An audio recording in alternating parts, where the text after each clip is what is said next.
ഞങ്ങൾ ഈ ഓട്ടോ ഓടിച്ച് കിട്ടുന്ന തുച്ഛമായ ഒരു വരുമാനത്തിലാണ് ഞങ്ങൾ ജീവിക്കുന്നത്.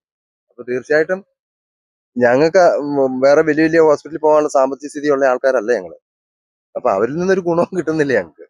ഡോക്ടർമാര് ഒരു നിശ്ചിത അകലത്തിലേക്കും മരുന്ന് ആരും പരിശോധിക്കൊന്നുമില്ല.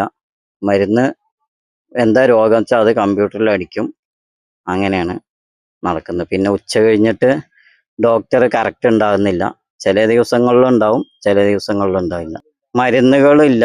അങ്ങനെയുള്ള ആദ്യത്തെ പോലെയല്ല, കുറച്ച് മെച്ചപ്പെട്ട രീതിയായിരുന്നു. അതൊക്കെ മറ്റേ യഹിയ ബാബു ഡോക്ടറൊക്കെ ഉണ്ടാകുമ്പോൾ വലിയ തരക്കേട് ഉണ്ടായിരുന്നില്ല.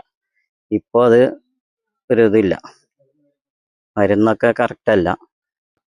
മരുന്നില്ലാഴിക തന്നെയല്ല, അവിടെ മരുന്ന് എടുത്തു കൊടുക്കുന്നവരുടെ എണ്ണം വളരെ കുറവാണ്. അവിടെ ക്യൂ നിന്നിട്ട് ലാസ്റ്റ് പനിക്കാർ ക്യൂ നിന്ന് മടുക്കുകയാണ്, ക്യൂ നിന്ന് വിഷമിക്കുകയാണ്.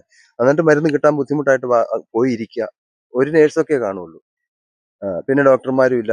ആൾക്കാർ ഇങ്ങനെ നിന്നിട്ട് നേരെ തിരികെ പോകുന്ന ഒരു അവസ്ഥയാണ്. നമുക്ക് മരുന്ന് കിട്ടുന്നേ ഇല്ല. കാരണം പകർച്ചവ്യാധികളൊക്കെ പടർന്നു പിടിക്കുന്ന സമയമായിട്ട് ഇല്ല ഇല്ല ഇല്ല, അങ്ങനെയൊന്നും ചിന്താഗതി അവർക്കില്ല. അവർ ഈ ഒരു ശ്രദ്ധ എന്ന് പറഞ്ഞ സംഗതി ഇവർക്കില്ല. വരുന്നു, അവരവരുടെ തൊഴിൽ ചെയ്യുന്നു എന്ന് പറഞ്ഞാൽ ആത്മാർത്ഥമായിട്ട് തൊഴിൽ ചെയ്യുന്നില്ല. സ്റ്റാഫുകളൊക്കെ കുറെ ഉണ്ട് അവിടെ, ആത്മാർത്ഥമായിട്ട് തൊഴിൽ ചെയ്യുന്നില്ല. കാരണം നമ്മളിപ്പം വയ്യാതെയാണ് ഇവിടെ ചെല്ലുന്നത്. ചെന്ന് കഴിയുമ്പോൾ അവർ കൃത്യമായിട്ട് അവരെ രോഗിയെ പരിശോധിക്കുക, അതിന് മരുന്ന് കൊടുക്കുക, അതിന് വേണ്ട സഹായം ചെയ്യണ്ടേ. അത് അവർ ചെയ്യുന്നില്ല. ഞാൻ ഈ അടുത്ത കാലത്ത് ഞാൻ പറഞ്ഞല്ലോ, നിങ്ങളൊക്കെ ഈശ്വരന് തുല്യമായിട്ടാണ് ഞങ്ങൾ കാണുന്നത്. അപ്പൊ നിങ്ങൾ കൃത്യമായിട്ട് നിങ്ങൾ ജോലി ചെയ്യണം. അല്ലെ പിന്നെ ഞങ്ങൾ ആരെ ആശ്രയിക്കും? ഞങ്ങളെപ്പോലെ തൊഴിലില്ലാത്തവര്, ഞങ്ങൾ ഈ ഓട്ടോ ഓടിച്ച് കിട്ടുന്ന തുച്ഛമായ ഒരു വരുമാനത്തിലാണ് ഞങ്ങൾ ജീവിക്കുന്നത്. അപ്പൊ തീർച്ചയായിട്ടും ഞങ്ങൾക്ക് വേറെ വലിയ വലിയ ഹോസ്പിറ്റലിൽ പോകാനുള്ള സാമ്പത്തിക സ്ഥിതിയുള്ള ആൾക്കാരല്ല ഞങ്ങൾ. അപ്പൊ അവരിൽ നിന്നൊരു ഗുണവും കിട്ടുന്നില്ല ഞങ്ങൾക്ക്. പരാതിയൊന്നും ആരും കൊടുത്തിട്ടില്ലെന്ന് ചോദിക്കുന്നത്, അതിനെപ്പറ്റി കൃത്യമായിട്ട് അറിയത്തില്ല. ആര് പരാതി കൊടുക്കാൻ? ഞങ്ങൾ ഇതിന്റെ പുറകെ നടക്കുമ്പോൾ, ഈ ഓട്ടോയ്ക്ക് പോകുമ്പോൾ ഓട്ടോ ഓടിച്ച് നടക്കുന്ന ആൾക്കാർ അതിന് പരാതി കൊടുക്കാൻ പോകുന്നതോ ഞങ്ങൾ നിത്യവൃത്തിക്ക് ബുദ്ധിമുട്ടായിട്ട് കഴിയുന്നവരാണ്. ഇപ്പൊ തന്നെ ഓട്ടം 200-270 രൂപയ്ക്ക് സന്ധ്യ വരെ ഞങ്ങൾ ഓടുന്നത്. ഞങ്ങൾക്ക് വീട്ടിൽ ഭാര്യയും കുട്ടികളും ഉണ്ട്.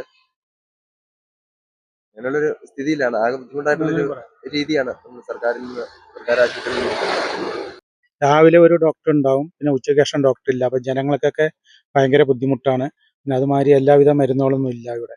പിന്നെ ഷുഗറിന് പ്രഷറിന് ഇതിനൊക്കെ മരുന്നുകൾ എപ്പോഴും ചോദിച്ചു കഴിഞ്ഞാൽ ഇല്ല എന്ന് പറഞ്ഞുകൊണ്ടിരിക്കുകയാണ്. അങ്ങനെയുള്ള ബുദ്ധിമുട്ടുകളൊക്കെ ഉണ്ട്. ഇപ്പോൾ ഹോസ്പിറ്റലും സൗകര്യങ്ങളും എല്ലാം ഉണ്ട്. ഹോസ്പിറ്റലിലേക്ക് എല്ലാ സൗകര്യങ്ങളും വണ്ടിയും കാര്യങ്ങളൊക്കെ ഉണ്ട്. പക്ഷേ ഹോസ്പിറ്റലിൽ അത് വേണ്ട മാതിരി നടത്തുന്നില്ല. ഉച്ചയ്ക്ക് ശേഷം ഡോക്ടറെ ഉണ്ടാകുമ്പോൾ നല്ല രീതിയിലായിരുന്നു പോയിരുന്നത്. ഇപ്പോൾ അതെല്ലാം ബുദ്ധിമുട്ടിലാണ്. പക്ഷേ ആര് വന്നു കഴിഞ്ഞാലും ഫുള്ളായിട്ട് മരുന്ന് ഒരാൾക്ക് കിട്ടുന്നില്ല. അങ്ങനത്തെ പ്രശ്നങ്ങളൊക്കെ ഉണ്ട് ഇവിടെ. മരുന്ന് കാര്യങ്ങളൊക്കെ കിട്ടുകയാണെങ്കിൽ കുഴപ്പമില്ല. എല്ലാവിധ സൗകര്യങ്ങളും ഈ ഹോസ്പിറ്റലിലുണ്ട്.